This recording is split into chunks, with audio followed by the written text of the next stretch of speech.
Halo semuanya, selamat datang di online course ArcGIS Basic to Advanced lagi.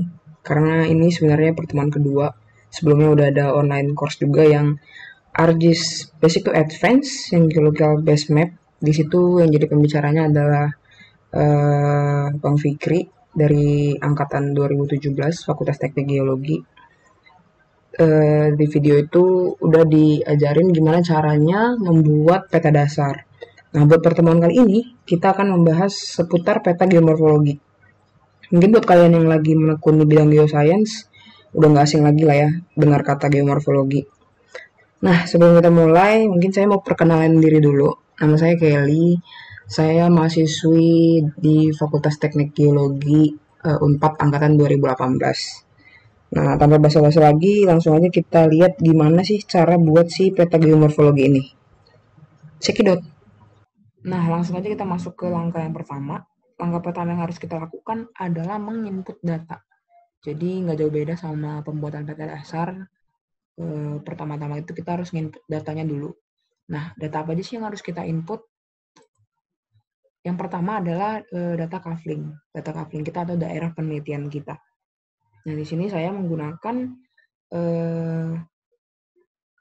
kafling dengan koordinat yang sudah tertera ini. Ini ada di daerah Bantarujak, Kabupaten Majalengka. Nah, yang kedua adalah data SHP. Kita bisa mendownload data SHP ini di website Tanah Air Indonesia.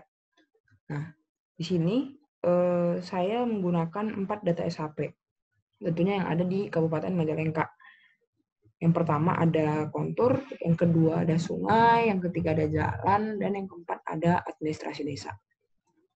Dan yang terakhir, data yang harus kita input adalah Petadem. Petadem ini bisa kalian download pada link ini, sudah saya cantumkan. Nah, download Petademnya juga harus sesuai ya dengan kafling kalian. Kalau enggak ntar si Petademnya nggak bakal muncul waktu kita input ke dalam si ArcGIS-nya. Nah, sekarang langsung kita coba aja buat input si datanya ini.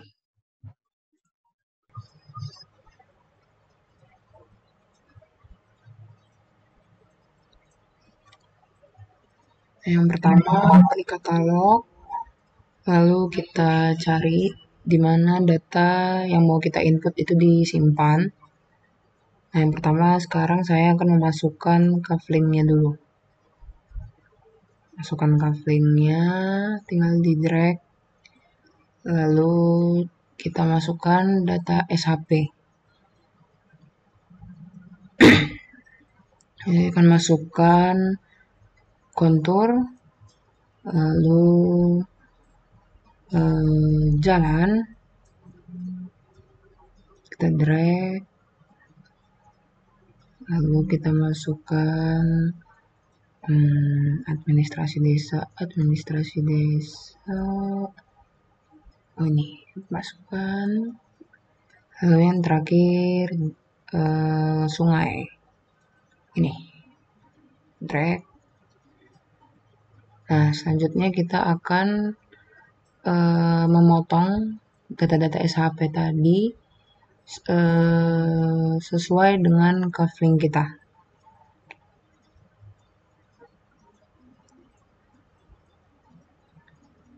Nah, setelah itu kita akan mengatur data apa saja yang ingin kita tampilkan.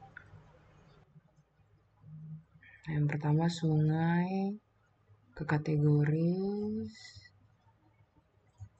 remark, add value, sungai, oke. Kita ganti warnanya. Lalu kita namai sungai perennial.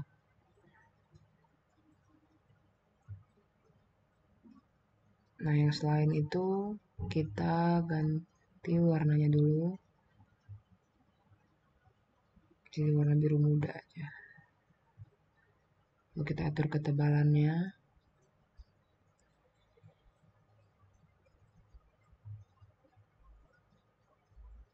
Nah, sebenarnya langkah-langkah untuk simbologi dan labels ini itu sama aja kayak pembuatan peta dasar. Yang di pembuatan peta dasar Jadi di sini saya nggak jelaskan lagi. Kalau kalian memang belum ngerti cara buatnya, kalian bisa tonton dulu yang ArcGIS Basic to Advanced Geological Base Map. Di situ udah diajarin kok lengkap banget gimana cara ngatur simbologi dan labelsnya sungai, administrasi desa, kontur, dan lain-lain lah.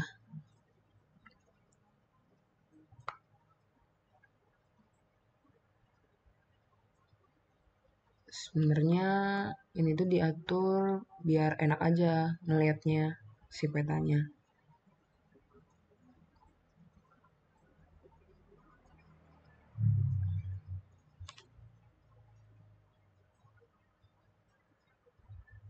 Jadi kita bisa milih data apa aja yang mau kita tampilin di dalam peta kita.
Udah, selanjutnya kita akan mengatur konturnya. Kita pilih kontur, properties, simbologi, kategori, jadi indeks kontur, satu, oke. Kita pilih yang kontur bathymetry.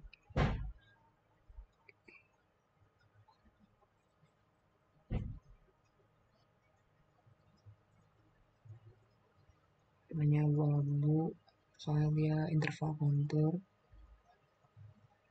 Kita kasih namanya kontur indeks.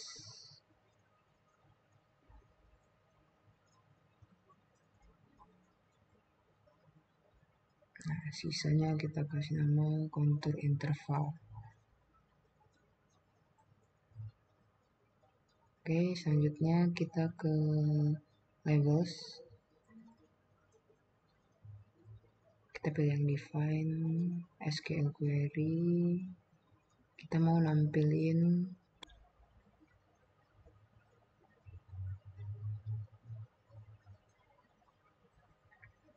kita ganti jadi file KNT, lalu ukurannya kita buat 10, simbol, edit simbol, max, lalu halo, oke. Placement propertiesnya kita ganti jadi online, oke. Oke. Selanjutnya kita akan memberi nama desanya. Sebelumnya kita hollowin dulu, klik kanan, baru properties, kita ke labels, name object, kita kasih 10, baru oke. Ya, sudah muncul dia nama si desanya. Selanjutnya tinggal warna clothingnya kita hollowin. Oke. Nah, untuk pengaturan si simbologi dan labelsnya sudah selesai. Jadi kita punya semacam peta dasar di sini. Nah, langkah selanjutnya yang belum kita input adalah data peta dem-nya. Nah, cara inputnya gimana? Kita klik katalog lagi, lalu kita cari di mana kita menyimpan peta dem yang sudah kita download. Lalu tinggal di drag aja. Nah, oke. Nah, buat langkah pertama udah selesai ya. Kita udah masukin kafling, data SHP, dan juga peta dem-nya. Selanjutnya, kita bakal masuk ke langkah yang kedua, yaitu langkah yang kedua adalah unsur-unsur geomorfologi. Nah, unsur-unsur geomorfologi ini sendiri itu ada 3, gengs. Yang pertama itu ada morfografi, yang kedua ada morfometri, dan yang ketiga ada morfogenetik. Nah, untuk morfografi itu dia berhubungan dengan ketinggian atau si elevasinya. Sementara untuk yang morfometri dia berhubungan dengan slope ataupun kemiringan lerengnya. Sementara untuk yang morfogenetik dia itu lebih ke prosesnya. Nah, sebenarnya kalau untuk yang bagian morfogenetik sendiri itu tuh seharusnya kita buat setelah kita mapping dari lapangan atau kita punya data lapangan. Tapi nggak apa-apa kalau misalnya kita membuat si peta geomorfologinya ini sebelum ke lapangan, kita bisa lihat dulu dari geologi regionalnya terlebih dahulu. Nah, dari situ kan kita bisa tahu tuh litologinya apa aja, terus struktur-strukturnya apa aja. Jadi dari situ kita bisa tahu genetiknya atau prosesnya itu gimana. Misalnya kalau litologinya itu batuan beku atau paduan piroklastik, nah berarti dia itu vulkanik. Tapi kalau yang struktural bisa dilihat dari strukturnya atau lihat dari pola pengalirannya. Biasanya kalau ada sungai yang tiba-tiba belok gitu atau lebih dikenal dengan pola pengaliran rektangular, nah biasanya daerah itu tuh udah dipengaruhi struktur. Nah, jadi kalau misalnya kita bikin peta geomorfnya ini sebelum ke lapangan, sebelum mapping gitu, nah itu biasanya disebut dengan peta geomorfologi tentatif. Karena nanti kan bakal divalidasi lagi ke lapangan. Nah, langsung aja kita buat si ketiga unsur geomorfologi ini. Yang pertama kita bakal buat si morfografi terlebih dahulu. Nah, langkah pertama adalah kita akan mengklasifikasikan si elevasinya sesuai dengan klasifikasi Van Zuydam. Kita copy dulu layernya, paste layer, lalu kita klik kanan pada hasil copy layer tadi, properties, lalu kita ke panel simbologi, kita klik, lalu pilih classified, lalu kita ke panel classify lagi. Nah, sekarang kita ingin mengganti nilai elevasinya itu dan kelasnya sesuai dengan klasifikasi Van Zuydam. Saya buka dulu klasifikasinya di screenshot. Nah, ini adalah klasifikasi Van Zuydam. Jadi di situ udah ada ketinggiannya. Nah, tugas kita sekarang adalah mengubah nilai di klasifikasi tadi sesuai dengan nilai klasifikasi Van Zuydam.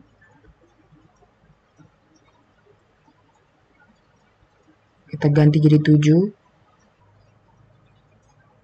Nah, untuk nilai yang pertama itu kita ganti jadi 50.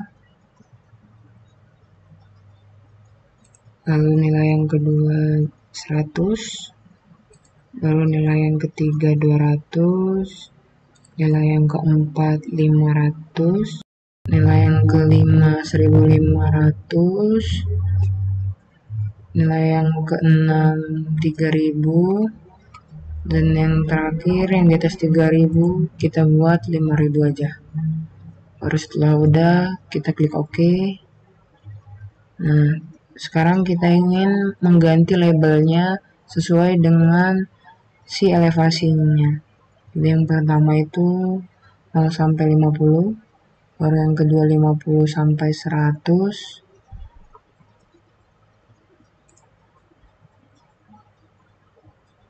yang ketiga 100 sampai 200, yang keempat 200 sampai 500, yang kelima 500 sampai 1500, yang keenam 1500 sampai 3000, dan yang terakhir 3000 sampai 5000. Nah, untuk warnanya sendiri, untuk yang morfografi nggak dibakukan, jadi kita pakai yang enak dilihat mata aja.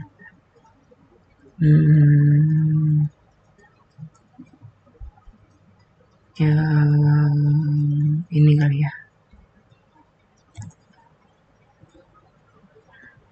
Nah, setelah itu kita klik OK. Nah, udah. Nah, untuk yang morfografi sudah selesai.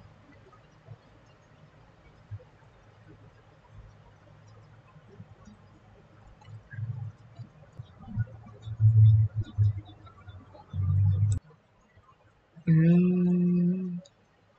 kita ganti dulu namanya biar nggak bingung. Jadi elevasi. Oke, tinggal enter. Nah, yang untuk unsur morfografi udah selesai nih, gengs. Sekarang kita tahu kalau misalnya di kafling kita ini hanya ada dua unsur morfografi, yaitu yang 200 sampai 500, yaitu perbukitan, dan 500 sampai 1500, yaitu perbukitan tinggi. Nah, selanjutnya kita akan membuat unsur morfometri, yaitu slope atau kemiringan lereng. Kita ke Art Toolbox. Nah, sebelumnya kalau misalnya kalian belum ada Art Toolbox, cara munculkannya dari Geoprocessing, lalu langsung ada panel Art Toolbox. Tinggal tekan aja, langsung muncul kok. Nah, kita ke Art Toolbox, lalu ke Tridimensionalize Tool, selanjutnya ke Raster Surface.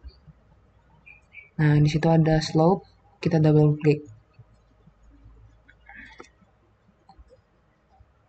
Nah, untuk bagian input rasternya kita masukin yang DEMNAS. Nah, untuk output measurementnya di situ udah degree. Jadi dia ada dua untuk slope ini, degree sama persen. Nah, sekarang kita pilih degree. Nah, untuk Z faktornya dia ada ketentuannya sendiri dari ArcGIS. Jadi dia berdasarkan si latitude kita, koordinat latitude kita. Jadi karena koordinat latitude kita itu ada di 6, jadi mendekati 10, jadi kita pakai yang 0,0000912. Oke. Kita tunggu. Nah, udah keluar si slope-nya. Nah, selanjutnya tugas kita adalah membuat warnanya itu sesuai dengan klasifikasi Van Zuydam. Nah, caranya gimana? Kita klik kanan di slope-nya, kita ke properties, lalu kita ke simbology, classified, terus ke classify, sama seperti tadi.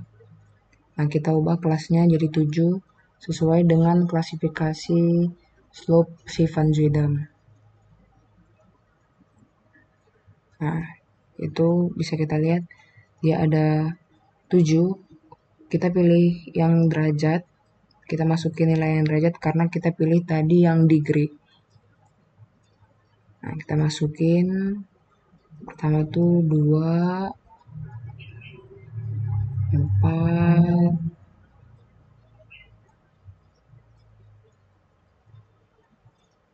8, 16, 16,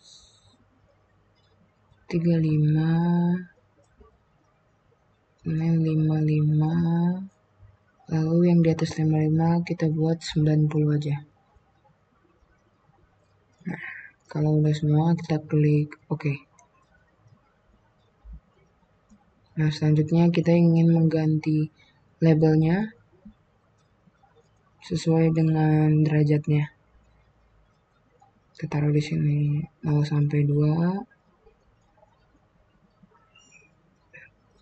Di bawahnya 2 sampai 4. Bawahnya lagi 4 sampai 8.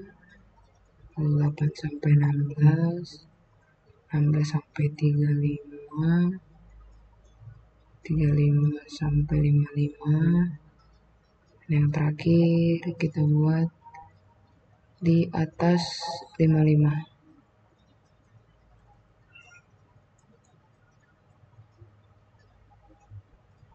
Oke.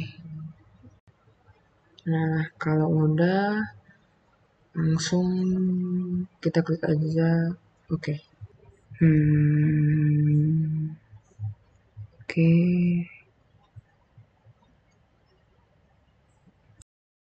Nah, sebelumnya tadi kita lupa buat nyesuaiin si warnanya sesuai dengan klasifikasi Van Zuidam karena untuk yang morfometri, yang kemiringan lereng, Van Zuidam sendiri sudah membagi warnanya sesuai dengan kemiringannya. Nah, jadi tugas kita sekarang adalah menyesuaikan warna si slope-nya sesuai dengan warna dari klasifikasi Van Zuidam. Nah, caranya gimana? Caranya sama kayak elevasi tadi. Kita klik kanan, terus properties. Nah, baru di sini kita ganti sesuai dengan klasifikasi Van Zuidam. Nah, buat yang ini hijau tua udah benar. Yang ini hijau muda. Terus di sini kuning. Terus ini jingga. Terus di sini merah muda. Di sini merah. Terus yang terakhir adalah warna ungu. Nah, sudah sesuai. Hijau muda, kuning, jingga, merah muda, merah, dan ungu. Nah, langsung aja kita klik OK. Nah, OK. Untuk yang unsur morfometri sudah selesai. Warnanya sudah sesuai dengan kemiringan lerengnya. Nah, selanjutnya kita akan membuat unsur morfogenetik. Tapi untuk yang morfogenetik tadi seperti sebelumnya saya udah bilang kalau misalnya kita bisa membuat si unsur morfogenetik itu terlebih dahulu menggunakan peta geologi regional, namun karena skala si petanya terlalu kecil, cuman 1:12,5, sementara kalau untuk peta geologi regional kan skalanya besar, bisa sampai 1:100.000 gitu. Nah, jadi di sini saya akan menunjukkan contoh si peta geologi regionalnya saja. Itu nanti saya sertakan di kolom deskripsi juga, siapa tahu kalian butuh.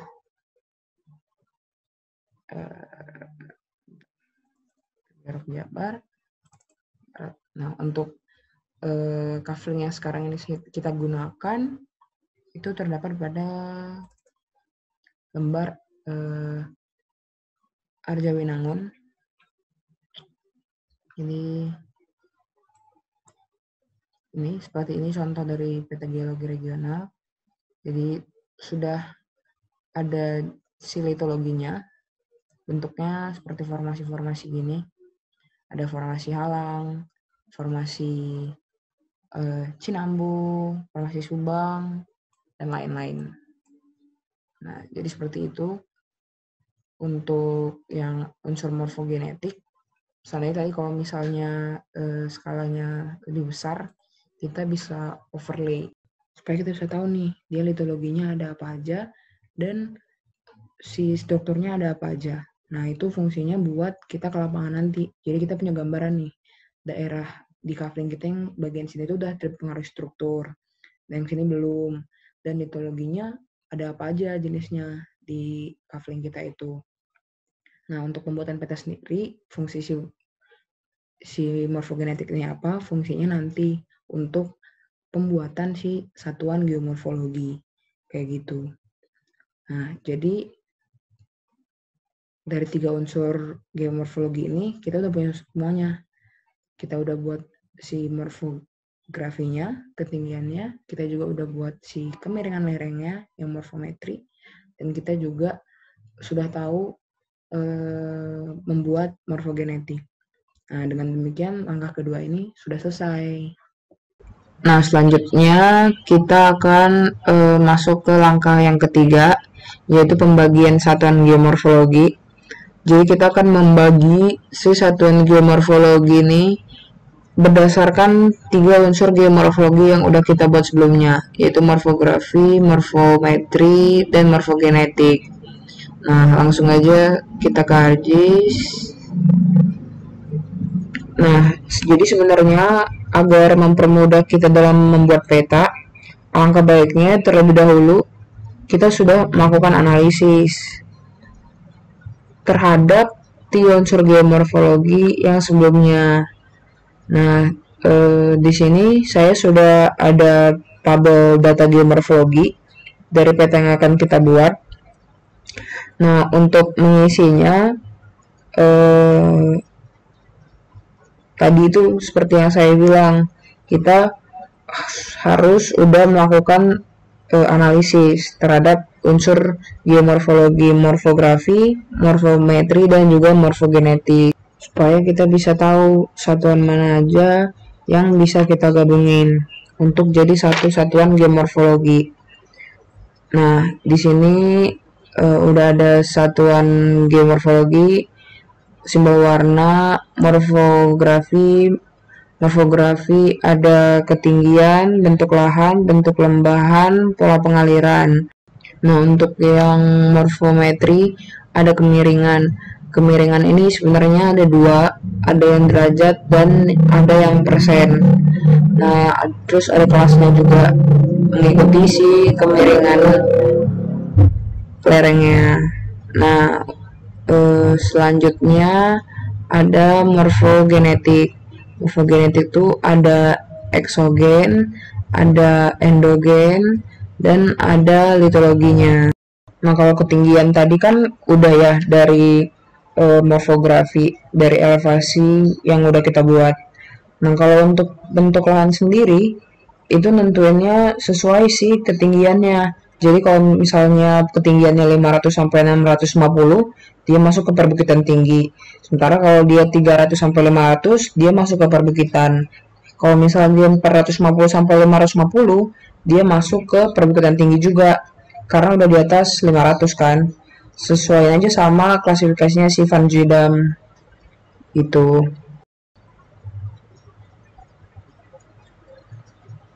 Nah, selanjutnya ada bentuk lembahan. Bentuk lembahan itu kan ada 2. Kalau nggak bentuk lembahannya U, ya bentuk lembahannya V.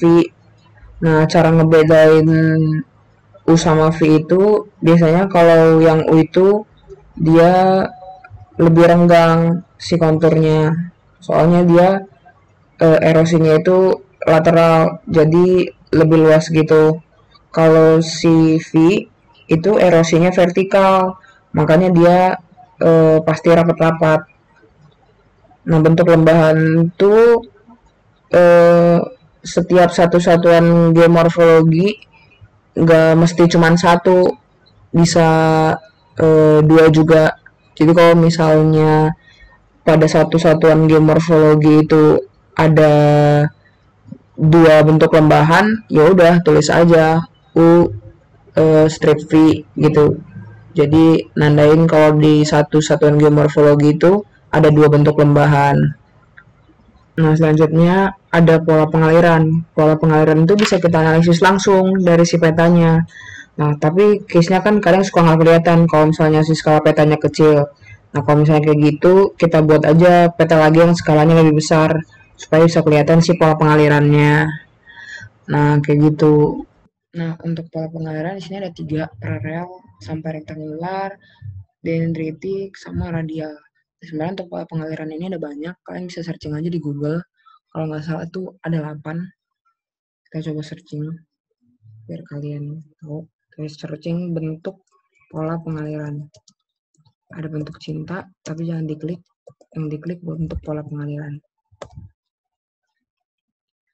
Nah, kita ambil yang 4. Ini ada 8 macam-macam pola aliran sungai. Nih, ada dendritik. Kalau dendritik dia kayak akar pohon. Ini radial.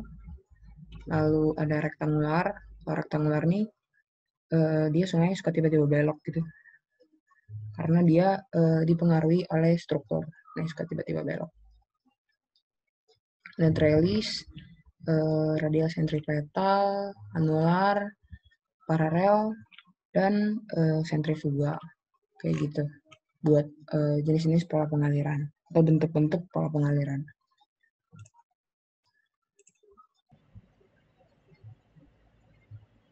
Nah, selanjutnya ada kemiringan dan juga kelasnya. Nah, itu sama aja ngikutin si klasifikasi Van Zuydam. Nah, kemudian untuk yang morfogenetik itu ada eksogen, endogen, dan juga litologi. Nah, kalau eksogen dan endogen ini sebenarnya kan tenaga pembentuknya ya. Nah, kalau misalnya kayak di eksogen itu umumnya ada struktur, ada vulkanik, dan ada juga dia yang nggak kelihatan si tenaga endogennya nih di lapangan. Nah, kalau misalnya untuk si eksogen ini kita nanya dong, gimana sih cara tahu dia itu struktural atau gimana sih kita tahu dia itu vulkanik? Nah, salah satu caranya itu bisa kita lihat dari pola pengalirannya. Nah, kalau misalnya dia pola pengalirannya rektangular, itu tuh kemungkinan besar dia itu daerahnya udah terkena struktur, makanya masuknya ke struktural. Tapi kalau misalnya dia pola pengaliran radial, dia umumnya itu daerah vulkanik kayak gitu. Nah, yang selanjutnya itu ada endogen. Nah, kalau endogen ini umumnya penyebabnya adalah pelapukan dan erosi. Nah, terakhir ada litologi. Nah, kebetulan litologi ini udah sesuai dengan yang di lapangan, udah pakai data lapangan. Selanjutnya untuk satuan geomorfologi itu tuh udah ada aturan penamaannya yang dibakukannya. Jadi contohnya satuan perbukitan tinggi dan curam denudasi. Nah, perbukitan tingginya itu morfografinya, untuk yang curamnya itu morfometrinya, dan denudasionalnya itu morfogenetiknya. Jadi pada penamaannya, penempatannya itu yang pertama morfografi, morfometri, baru yang terakhir morfogenetik. Begitu tiga-tiganya. Nah, kalau misalnya untuk simbol warna, dia itu kan udah ditentukan oleh Van Zuydam berdasarkan bentuk lahannya. Jadi kalau misalnya denudasional, dia warnanya ungu. Kalau misalnya dia vulkanik, dia merah. Dan untuk yang struktural, dia warnanya coklat. Jadi udah ada klasifikasinya. Nah, selanjutnya kita langsung aja buat si satuan geomorfologinya di ArcGIS. Kita buka ArcGIS. Nah, kita lihat yang pertama tuh kita lihat si elevasinya. Nah, kalau dari si elevasinya tadi, kita tahu dia bisa dibagi jadi dua satuan. Nah, itu ada perbukitan tinggi dan juga perbukitan aja. Nah, sementara kalau dari stopnya kita lihat kalau misalnya, nah di bagian perbukitan tinggi tadi, itu tuh memang dia stopnya lumayan curam. Nah, dan dia lebih didominasi oleh warna pink ini. Nah, tadi kan di sebelah sini juga kalau dari elevasinya dia eh, juga termasuk perbukitan tinggi kan. Atau bisa kita buat kalau dari elevasinya jadi satu satuan yang berbeda. Kita lihat lagi yang di slope-nya. Nah, di sini juga kan dia lumayan didominasi oleh yang warna eh, pink ya. Nah, sebenarnya kalau ini cara gampangnya buat melihat warna. Jadi lebih mudah lah kita ngebagi si satuannya, si satuan geomorfologinya. Kayak gitu.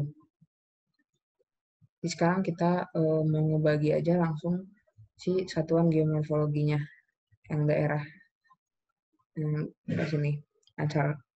Nah, untuk si satuan geomorfologi ini kita akan membuat SHP baru. Caranya kita klik katalog, setelah itu pilih folder tempat kita mau nyimpan si satuan geomorfologi tadi. Nah, baru tinggal klik kanan, lalu new, baru shapefile. Nah, jadi langsung aja kita kasih namanya. Misalnya apa? Satuan geomorf. Satuan geomorfologi 1 misalnya. Terus si feature type-nya ini kita ganti jadi polygon karena kita mau membentuk area kayak gitu. Baru si editnya si description-nya kita ganti jadi WGS 1984. Baru kita klik OK. Kita OK. Lalu kita ke satuan geomorfologi. Baru kita klik kanan, kita pilih edit features, lalu start editing. Nah, kita pilih yang create features, setelah itu kita klik satuan geomorfologi, baru kita klik polygon. Nah, kita matiin dulu si sungai sama jalannya. Jadi yang kita nyalain cuman si konturnya aja, supaya nggak ribet ngikutin garisnya, nanti ada banyak. Nah, kita tekan yang trace. Kalau yang trace itu dia bisa ngikutin si konturnya nanti. Nah, kita klik di sini, terus kita tarik ngikutin si konturnya. Nah, dia bakal ngikutin. Kita tarik terus sampai sini. Terus kita ganti sama yang straight segment. Karena kita mau ngikutin si yang warna pinknya. Salah.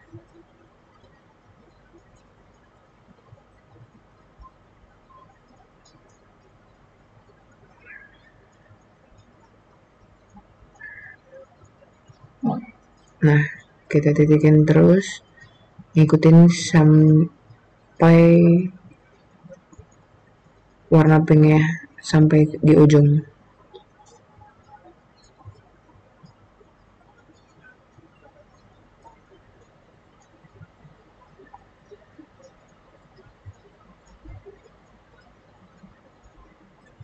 Nah, kalau udah sampai ujung, tinggal kita tarik lurus ke atas. Terus kita double klik titik yang merah.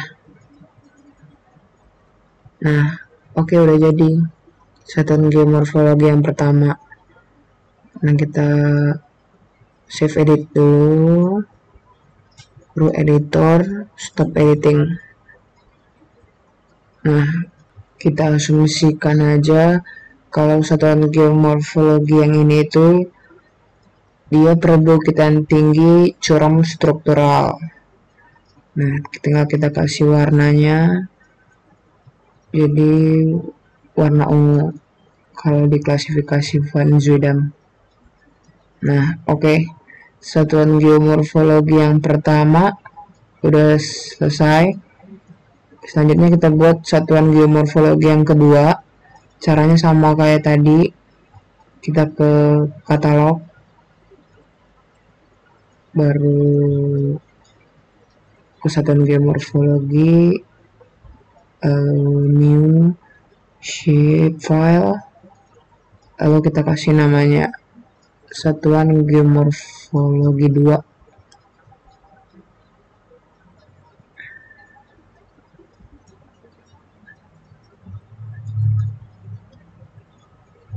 Nah, lalu kita ganti jadi poligon, terus edit, pilih WGS 1984, lalu klik OK, lalu OK lagi.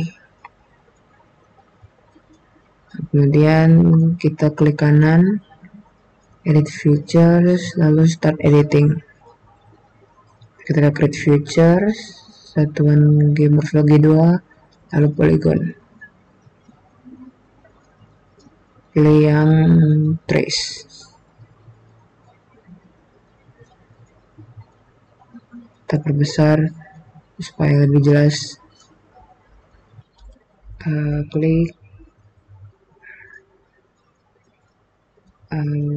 ikutin konturnya.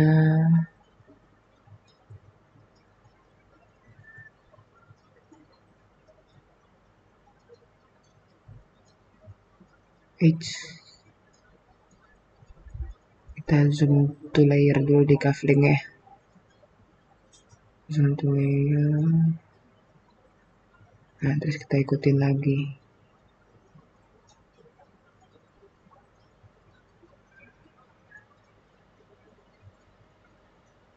Oke. Kita double klik di ujung titiknya.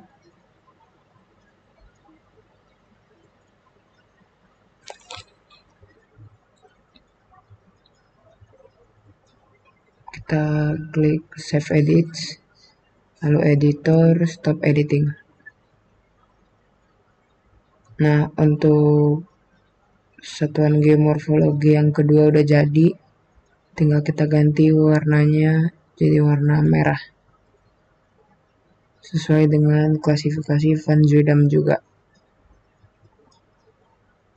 Nah, sekarang udah ada 2 satuan geomorfologi. Yang merah ini kita asumsikan sebagai satuan perbukitan tinggi curam vulkanik. Nah, sekarang kita buat yang ketiga. Caranya sama kayak yang pertama dan yang kedua. Kita kasih namanya satuan geomorfologi 3. Feature type-nya polygon dan kita pakai WGS 1984. Oke.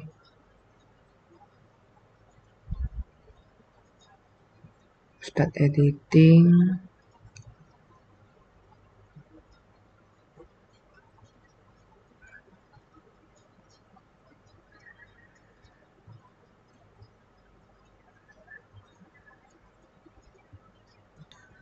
Nah, aku saranin ke kalian kalau misalnya mau ngetrace kayak gini pakai mouse aja lebih bagus. Jangan pakai mousepad, soalnya agak susah. Pakai mouse-nya juga yang agak waras, jangan yang manja gitu.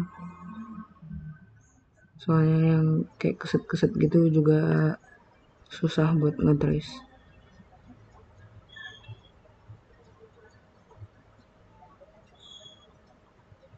Kita tarik terus di luar garis ungunya. Tarik terus. Nah, kalau bisa berhenti aja dulu di satu titik. Jadi kalau misalnya salah di tengah jalan, kita bisa lanjutin dari titik yang terakhir, nggak mesti ngulang dari awal lagi. Nah, kayak gini.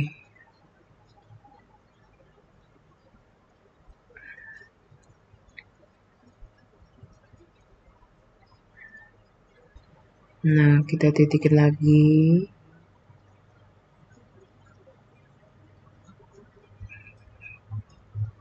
Nah, terus kita tarik di luar satuan geomorfologi yang kedua.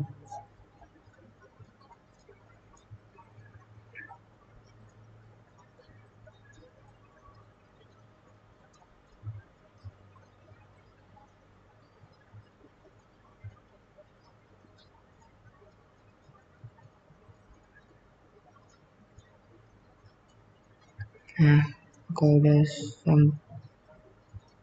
sampai ujung, kita double klik.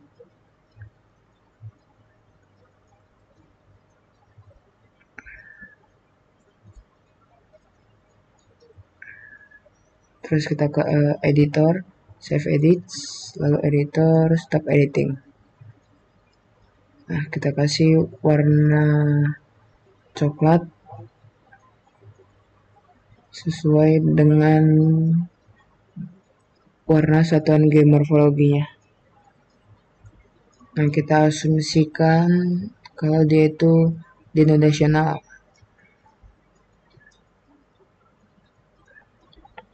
Nah, kita munculin lagi si jalan sama sungainya.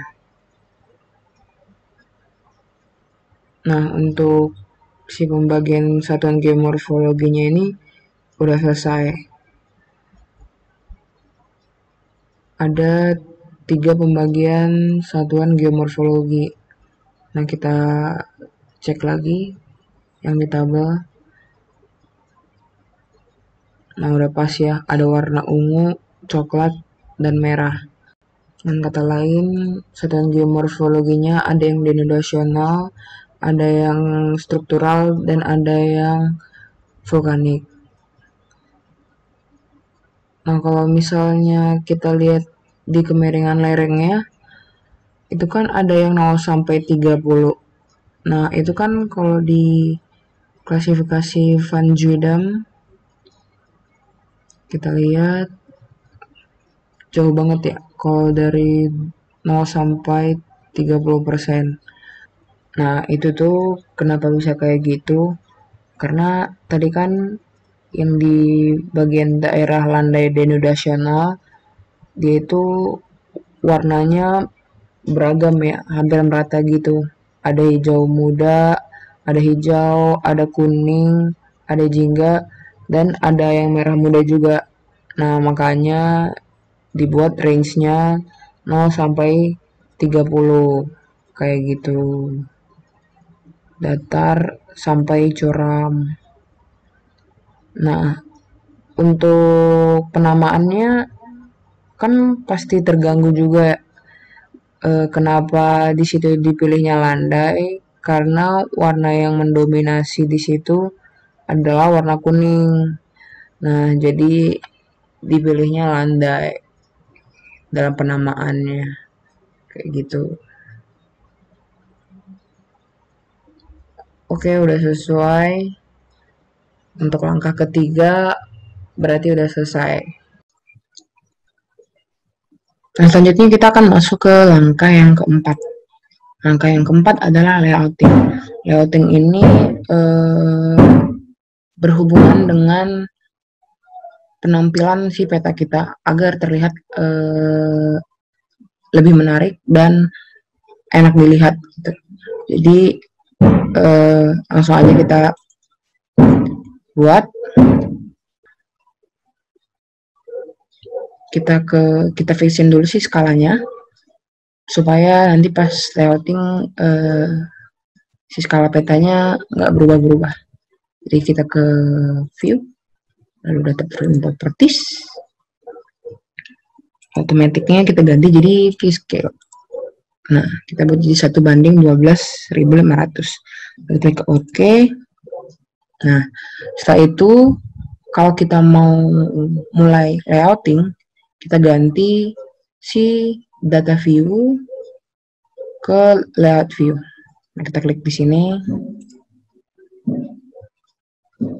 Nah, di sini saya sudah membuat beberapa layouting dasar yang juga biasanya terdapat pada peta dasar seperti nama institusi, logo institusi, judul, daerah penelitian, arah utara, dan juga skala. Dan juga ada peta indeks, yaitu perbesaran dari daerah kafling kita. Nah, selanjutnya kita ingin menambahkan beberapa layouting yang umumnya ada pada peta geomorfologi, kayak gitu. Jadi sekarang kita ingin memasukkan tabel data kita ini ke dalam peta kita. Caranya gimana? Kita klik insert,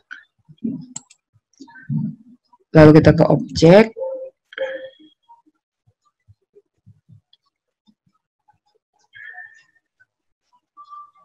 nah lalu kita ke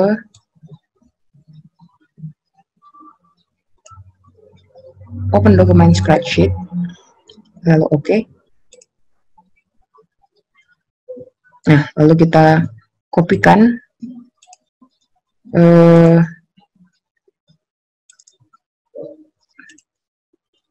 si data geomorfologi ini ke tabel spreadsheet tadi.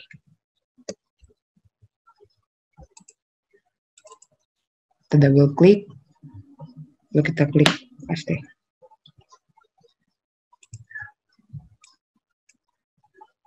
Kita perbaiki sedikit.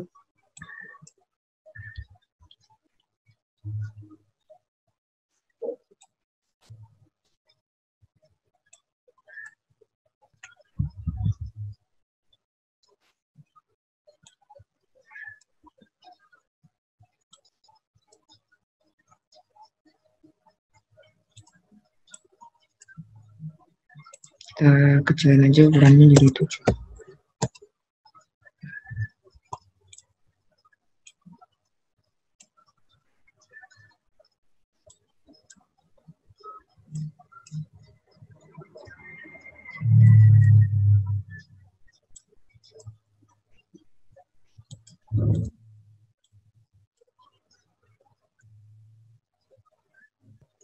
Ini kita push. Nah, sudah.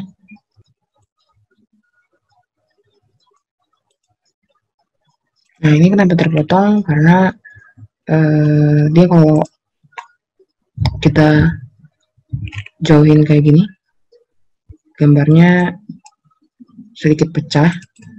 Tapi kalau kita perbesar, nah dia ada si tabelnya. Oke, selanjutnya kita bakal masukin indeks peta RBI. Jadi indeks peta RBI itu yang ini. Kalian bisa download peta RBI tempat kafling kita. Lalu kita masukkan si tabel yang kecil ini ke dalam Excel. Lalu kita masukkan ke layout peta kita. Nah, di sini saya udah membuat indeks peta RBI yang gambar telaga. Nah, tapi sebelum kita memasukkan ini ke dalam layout peta kita memasukkan dulu indeks peta RBI yang SHP-nya. Nah, caranya gimana? Pertama kita mau buat data frame yang baru dulu. Jadi kita ke insert dulu, lalu data frame. Nah, terus keluar muncul kotak-kotak kayak gini. Kita drag ke sini aja. Nah, selanjutnya kita mau pindah dulu ke data view, jadi supaya lebih enak ngerjainnya, karena kayak lembar kerja gitu kan. Kita ke katalog, lalu kita ke folder connection. Nah, jadi kita mau memasukkan si SHP Provinsi Indonesia ya dulu. Kita ke SHP Indonesia Provinsi, terus kita klik, lalu kita drag. Nah, muncul si provinsinya. Lalu kita juga akan memasukkan si SHP kafling kita. Kita katalog lagi, terus cari di mana kita nyimpan si kafling kita. Lalu tinggal klik, terus track deh. Nah, di mana? Di mana apa nih? I got you. Banget ya. Nah, kalau kayak gini, supaya si kaflingnya tidak berkamuflase, kita ganti dulu warnanya. Jadi warna yang agak ngejreng gitu ya. Warna merah dia. Oke, terus supaya lebih kelihatan lagi kita ganti si provinsinya jadi hulu. Oke, setelah itu kita mau memasukkan si indeks peta RBI-nya. Nah, caranya gimana? Kita ke katalog lagi, terus kita scroll ke yang paling bawah, lalu kita akan menemukan GIS servers atau G-servers. Nah, lalu kita klik tanda panah di sebelahnya, tanda plus di sebelahnya. Lalu kita ke yang pertama, add ArcGIS server. Lalu kita double klik yang ini. Nah, akan muncul tambahan kayak gini. Dan ada pilihan yang pertama itu use GIS service. Jadi kita pilih yang pertama dan pastikan udah terklik yang pertama. Lalu kita klik next. Nah, nanti dia akan muncul tampilan kayak gini. Dia akan meminta URL. Jadi pastiin kalau misalnya kalian terhubung ke WiFi ya. Karena ini kan membutuhkan jaringan internet. Kita kan memasukkan si URL-nya. URL-nya apa? Kita comot dulu dari internet. Kita ke tab baru. Kita cari portal. Nih ada udah portal INA SBI. Nah, nanti akan keluar yang paling atas, Badan Informasi Geospasial. Kita klik. Nah, baru kita comot website yang depannya aja. Kita klik copy, terus kita delete dulu nih, kita blok, kita delete, terus kita pastiin yang tadi. Nah, jangan di finish dulu, kita tambahin di setelah slash yang paling belakang, kita tambahin ArcGIS /res/service. Jadi ada S nya di belakang. Oke, kalau udah kita klik finish. Loh, kok nggak terjadi apa-apa? Oh iya, jadi akan ada perubahannya di katalog. Lalu di GIS servers yang kita klik tadi akan muncul ArcGIS on portal ina.sdi.or.id dalam kurung user. Nah, kita klik tanda panah atau plus yang ada di sebelahnya. Nah, lalu akan muncul folder-folder kayak gini. Kita klik yang yang mana ya? Oh, yang IGD. Nah, lalu yang kita pilih yang indeks O. Kita klik, kita drag aja ke sini. Akan muncul kotak-kotak kecil lucu gitu. Nah, kayak grid gini. Nah, sebelumnya jadi kita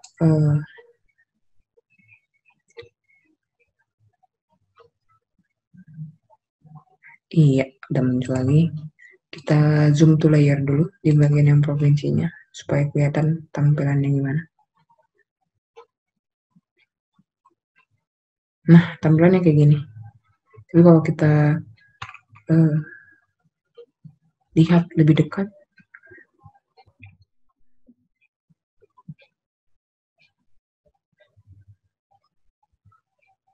nah akan ada kotak-kotaknya yang tadi. Nah, sebelumnya kita mau ngilangin si kotak-kotak yang gede-gedenya yang di belakang. Nah, caranya gimana? Kita ke kita mana? Oh ini ke IGD slash index underscore. Jadi kita klik yang tanda plus di sebelahnya, terus kita uncek yang udah dicek gitu ya. Kita uncek yang udah dicek. Kita uncek, kita uncek, kita uncek, kita uncek. Oke. Lalu kita cek yang indeks RBI 25K. Indeks RBI 25K cek. Oke. Kalau udah kita perbesar si yang ada covering kita tadi.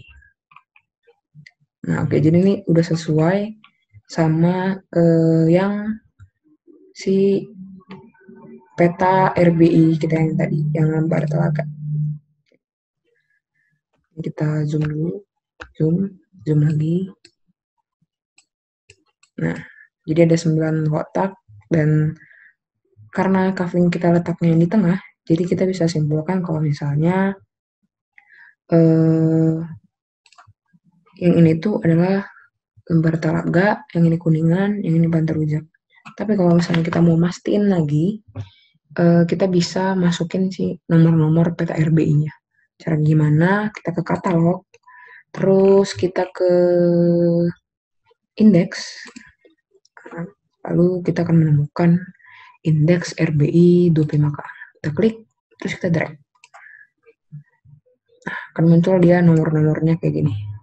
Dah, jadi tinggal kita pastiin aja. 1309121, di sebelahnya 112, di sebelahnya lagi 122.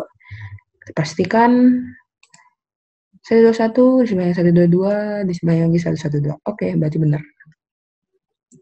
Nah, kalau kita udah mastiin, ya walaupun udah pasti benar sih sebenarnya. Ya, buat nambah ilmu aja. Ini kita uncek lagi si namanya. Jadi kita hanya pakai yang si kotak-kotaknya aja.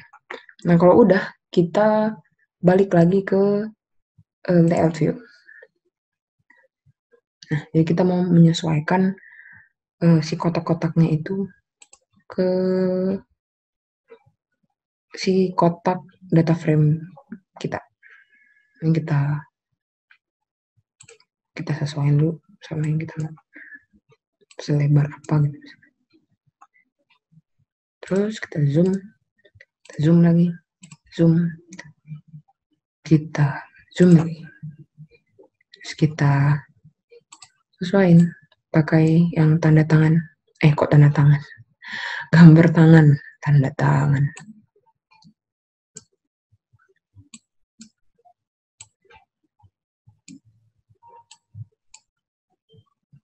Nah, kalau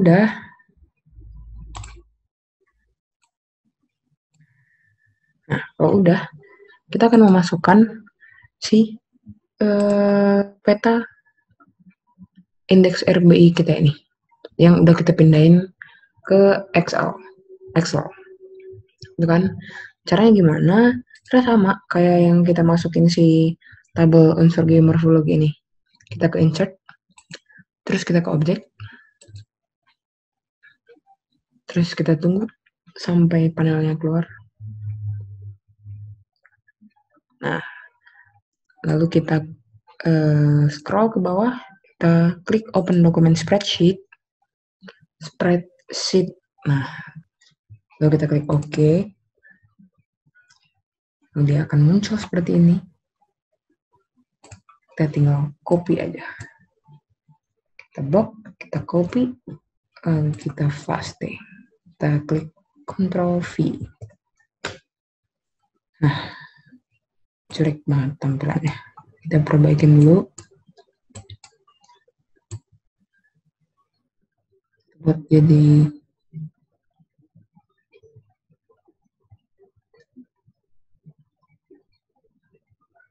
nah, 7,60.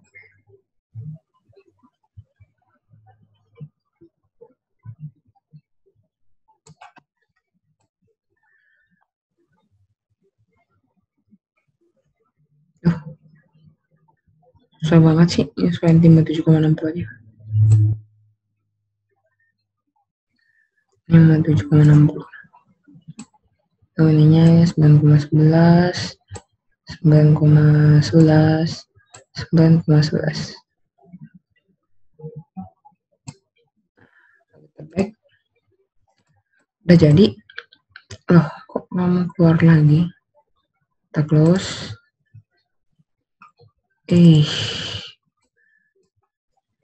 Nah,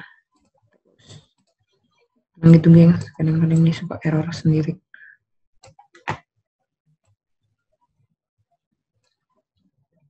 Ternyata kelebihan ke bawah, kita naikin lagi 54, ini 53,40. Nih 53,4, ini 53,40.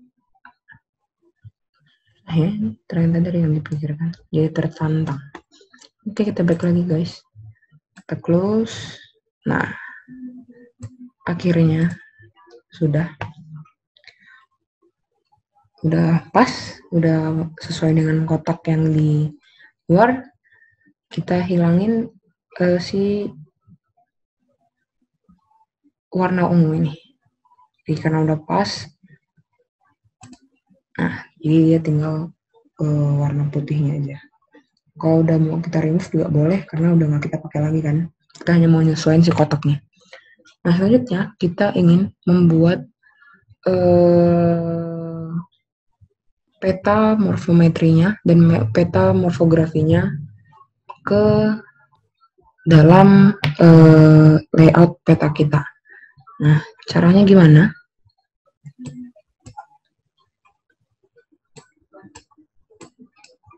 Caranya adalah, jadi kita scroll dulu ke atas di table of contents, terus si satuan geomorfologinya kita uncheck dulu.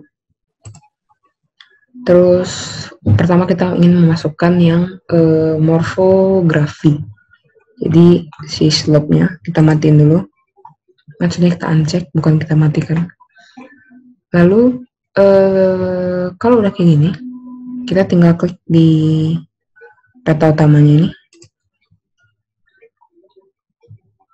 Nah, baru kita tinggal copy, Ctrl C, terus kita paste, Ctrl V lagi.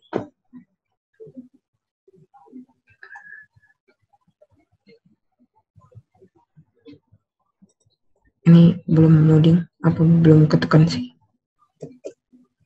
Oh, ternyata belum loading.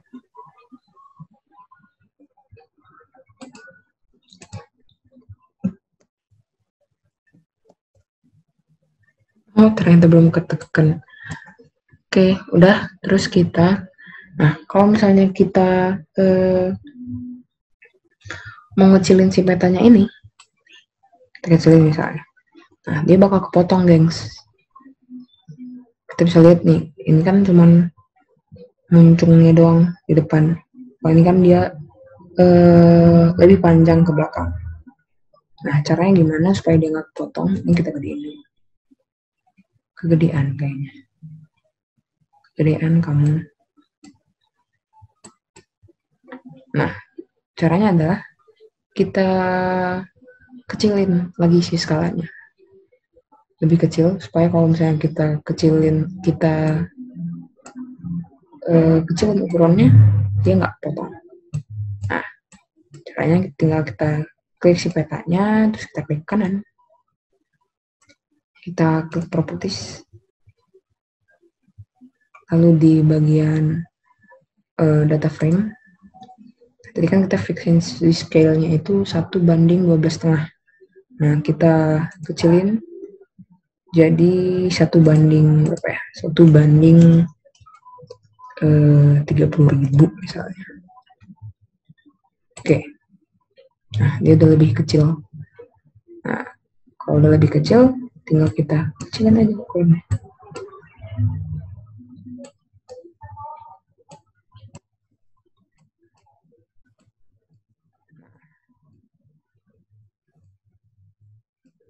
Kurang kecil deh. Kita klik kanan, kita klik kanan, terus properties, kita tambahin jadi 1:20. 10.000 deh. Oke. Nah, baru dia pas nih kecilnya. Nih, kita kecilin dikit. Untuk oke. Nah, udah letakin dulu di sini. Lalu kita akan membuat si morfometrinya yang selanjutnya. Nah, tadi kalau misalnya pas kita membuat si morfografi, si elevasinya yang kita nyalain, kita cek maksudnya. Sekarang yang kita cek adalah si slope-nya. Si elevasinya kita uncek dulu. Nah, baru kita klik pada peta tangannya, ya tinggal Ctrl C, baru kita Ctrl V. Nah, keluar dia kopiannya. Lalu kita kecilin si skalanya. Kita klik kanan, properties, lalu scale-nya kita ubah jadi 1:40. Nah, cocok.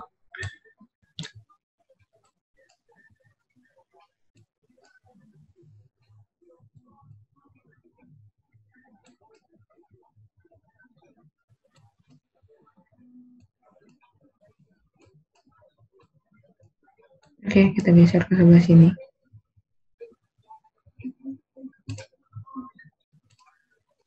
Nah, kita kecilin dulu aja. Agak gini juga dia gede-gede. Lalu ini kita naikin ke atas. Nah, ini juga udah pas. Nah, oke. Nah, kalau udah, sekarang kita mau membuat keterangan daripada sebelumnya kita balikin dulu si satuan geomorfologi ya. Kita centang-centang. Nah, udah. Kalau udah, kita akan membuat keterangan dari si peta morfografi dan morfometri ini. Nah, di mana si morfografi ini kita akan membuat keterangan dari si elevasinya. Sementara kalau buat si morfometri kita akan membuat keterangan daripada warna dan kemiringan lerengnya. Nah, caranya gimana? Kita masuk ke insert, terus kita ke legend, lalu kita ke elevasi, karena kita akan pertama-tama akan membuat keterangan untuk yang si morfografi. Nah, sebelumnya kita pindahin dulu nih semua sana, kita klik yang ini, lalu kita tekan yang elevasinya, kita pilih elevasinya, terus tinggal kita klik yang ini. Nah, setelah itu kita klik next, finish. Oke. Nah, kita sesuaiin kebesarannya, ukurannya maksudnya, ukurannya.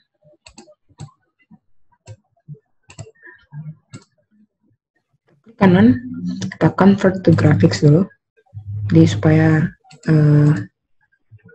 dia bisa kita ungroup. Nah, baru kita klik kanan, kita ungroup. Tadi kan kondisinya dia masih tergroup atau tergabung gitu. Nah, jadi sekarang kita si value-nya bisa kita delete, terus si legend-nya juga bisa kita delete, terus si elevasinya kita naikkan ke atas. Nah, ini tadi kita lupa untuk mengganti dia di atas 3000 aja. Ya, kayak gini. Kita ungroup dulu. Terus kita double klik di bagian 3000 sampai 5000-nya. Terus kita ganti. Di yang 5000-nya kita tambahin tanda lebih besar. Salah klik. Nah, ini ya.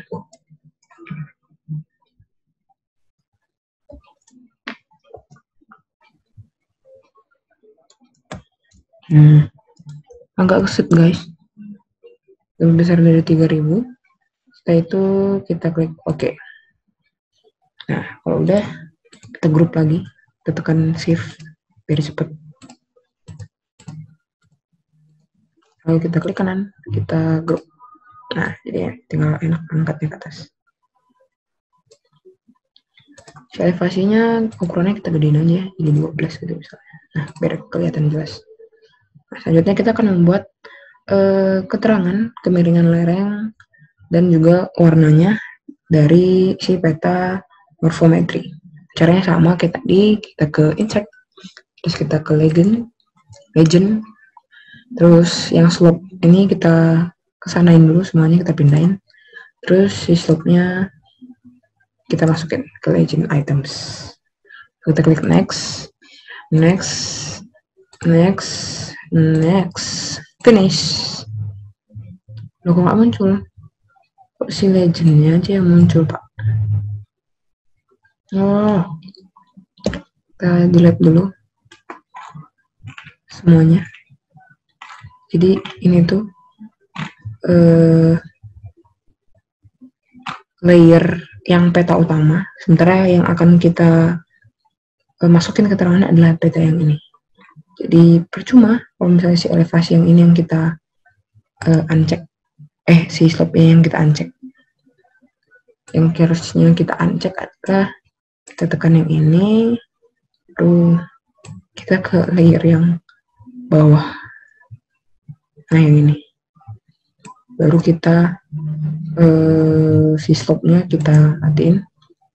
Si slope-nya kita hidupin. Nah, udah sih sebenarnya. Baru kita harusnya tekan dulu tadi yang ini, terus ke insert, terus ke legend lagi, kita kesanain lagi, terus si slope-nya kita pindahin lagi, terus kita next sampai dia habis, finish. Nah, baru dia keluar. Jadi itu ya, kita harus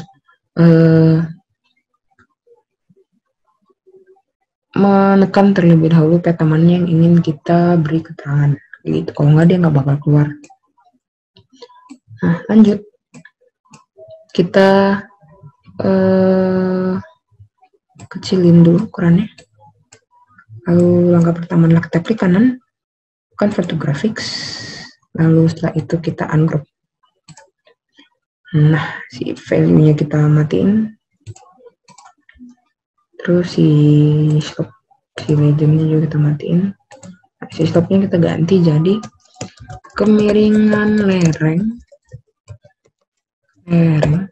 kan, enter dalam kurung derajat. Jadi kita kasih keterangan kalau itu derajat, karena kan ada dua, kalau kemiringan lereng ada derajat, ada persen, kayak gitu. Terus kita rata tengahin, lalu kita klik OK. Nah, kita taruh di sebelah sini. Ini kita kecilin aja ukurannya, biar nggak mepet gitu.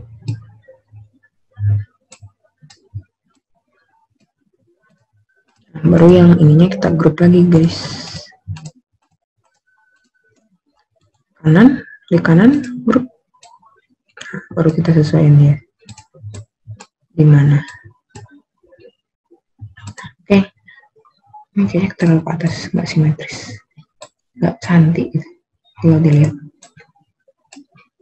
Kita geser ke sini dulu supaya nggak mepet di sebelah ini.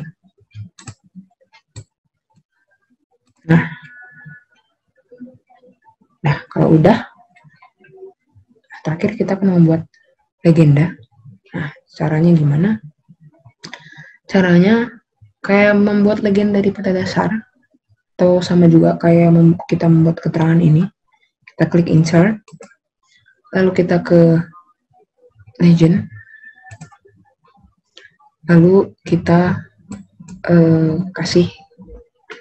lalu kita pindahin dulu yang di legend items ini semua. Nah, baru kita pilih yang item-item mana aja yang mau kita masukin ke legenda. Dan di sini saya pilih sungai, jalan, kontur, dan administrasi desa. Loh, salah pencet.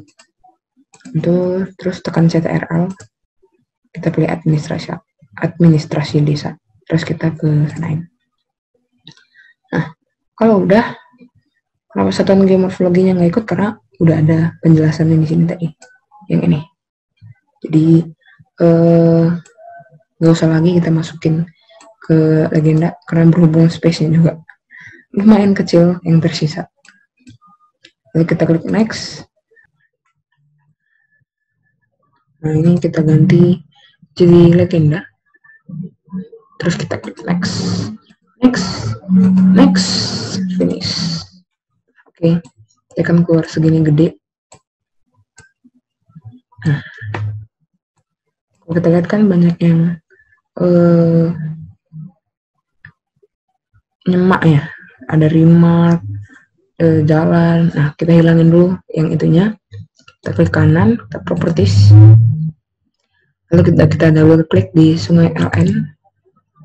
Nah, lalu kita uncheck yang show layer name sama show heading, lalu kita heading ya. Oke, lalu kita ke jalan, kita double klik lagi, terus kita uncheck lagi, kita klik OK, terus buat yang kontur juga gitu, klik, kita klik, terus klik OK, baru kita klik OK. Nah, udah lebih rapi dia.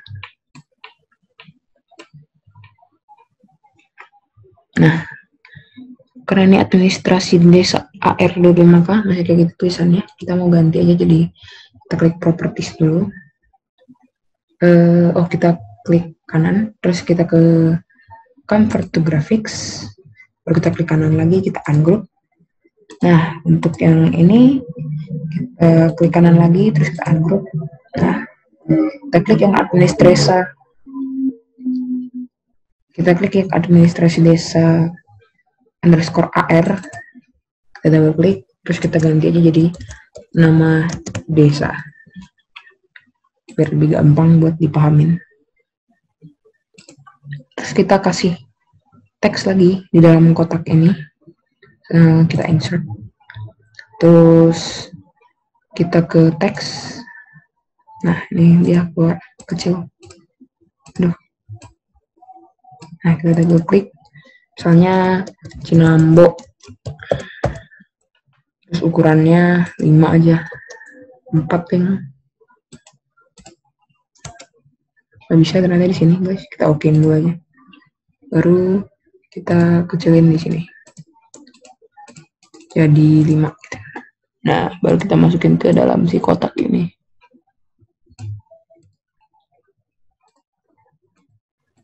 Emang agak terlalu kecil sih, tapi udah ya, Cinambo, baru kita grup lagi.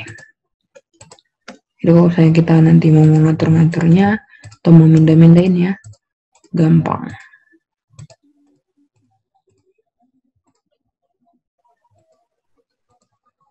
Tapi kanan, kita grup. Kotaknya ketinggalan.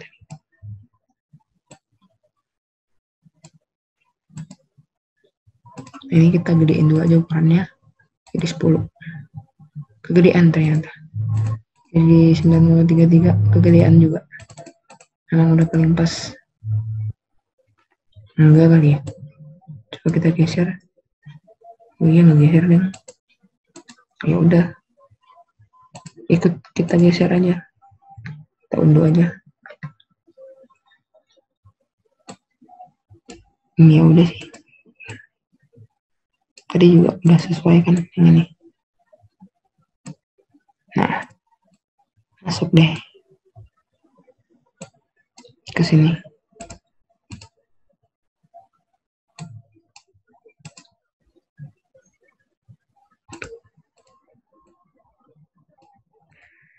Ini kita keluarin dulu. Ribet ya. Kita ungroup dulu. Ini juga kita ungroup.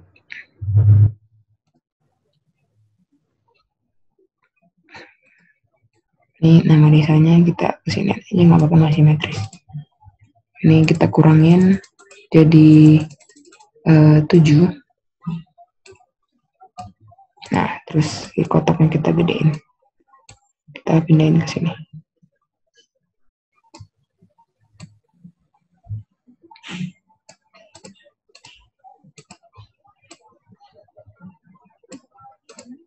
Nah, oke.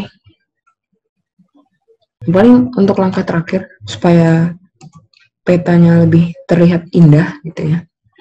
Nah, kita tambahin hillshade. Nah, hillshade itu apa? Hillshade itu kayak semacam eh, relief gitu, kayak efek-efek relief gitu.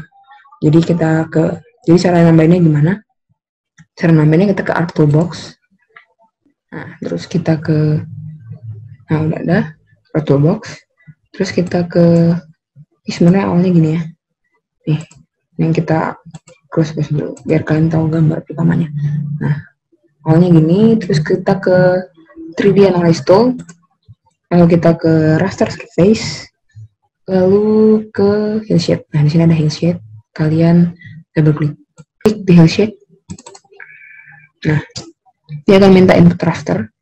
Dia akan muncul panel kayak gini.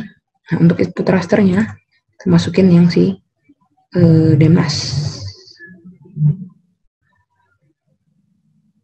Nah, si azimut itu sebenarnya arah pencahayaan. Jadi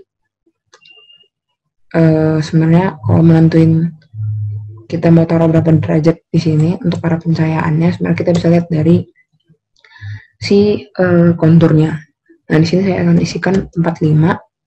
Nah, lalu untuk Z faktornya kita pakai yang tadi 0,00000. Jadi nolnya 5 kali. Terus kita tambahin 912. Lalu kita klik OK. Kok nggak ada apa-apa? Karena dia masih ketutupan sama si satuan geomorfologinya.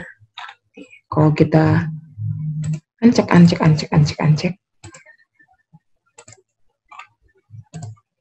dan juga kita ancek, tetap nggak terjadi apa-apa. Bagaimana?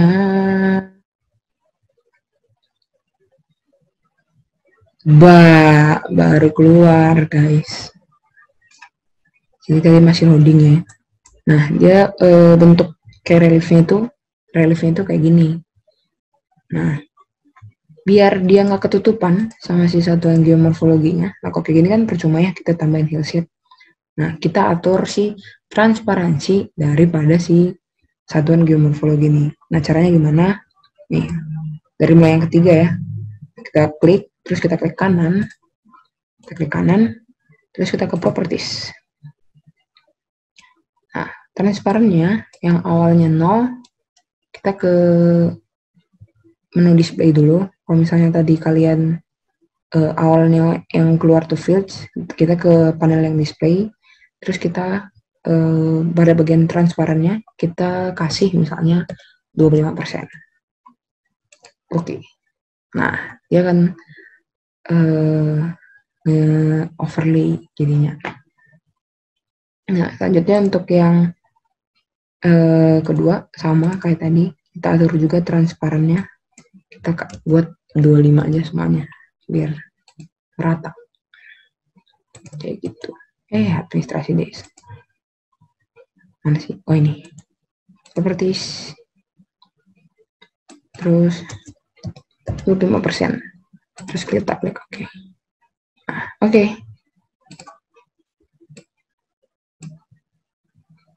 Udah jadi gengs petanya. Nah, aku lupa buat yang peta RBI. Kalau misalnya kalian mau menambahkan grid juga boleh. Karena misal untuk yang peta RBI, kalau misalnya kalian mau menambahkan grid juga boleh untuk mengetahui posisi couplingnya pada peta RBI itu misalnya. Tada. Nah, kayak gini contoh tampilan si peta RBI-nya kalau udah kita kasih tampilan grid. Agak lebih bagus lah ya, dikit.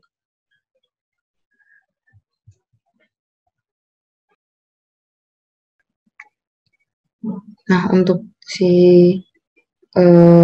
layouting petanya sendiri udah selesai. Jadi untuk si layouting petanya itu sendiri tidak punya ketentuan atau aturan yang dibakukan. Hanya saja kalau misalnya kalian mau membuat peta untuk tugas, ataupun untuk suatu institusi. Nah, mungkin aja kalau misalnya memang udah diatur untuk si layouting petanya sendiri, kayak gitu. Nah, tapi kalau misalnya pada umumnya, ya boleh aja kalau misalnya kalian cuma mau ngasih arah utara atau cuma skala doang gitu, yang ya semengertinya kalian aja. Kalau misalnya kalian mau ngebaca peta itu yang penting bisa gitu. Ada tuh fungsi petanya. Nah, kalau misalnya kalian ngerasa layouting peta yang ini tuh jelek banget sih gitu, ya udah buat sesukanya kalian aja, orang nggak ada aturannya. Artinya kalau si layoutnya enak gaul, dia bakal bilang kayak gini, layoutnya bebas. Nah, paling itu aja untuk layouting peta. Mungkin kalian karena latihan jadi nggak terlalu rapi, mungkin untuk kayak font-fontnya gitu masih bisa dirapiin lagi sebenarnya. Atau untuk ukuran si kertasnya mungkin bisa dibesarin kalau misalnya kita mau membuat banyak atribut di petanya, kayak gitu. Paling kayak gitu aja sih buat trik-trik ngebuat si peta geomorfologi ini.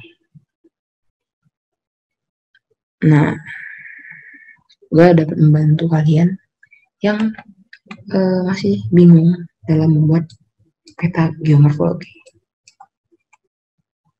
Untuk peta geomorfologi kita udah jadi. Mantep dong, buatin sendiri. Nah, itu dia tadi 4 langkah dasar bagaimana cara membuat peta geomorfologi. Semoga dapat membantu kalian yang masih belum terlalu mengerti untuk membuat peta geomorfologi pada software ArcGIS. Like kalau kalian suka videonya, gak usah dislike kalau kalian gak suka, dan share kalau kalian rasa video ini berguna. Terima kasih.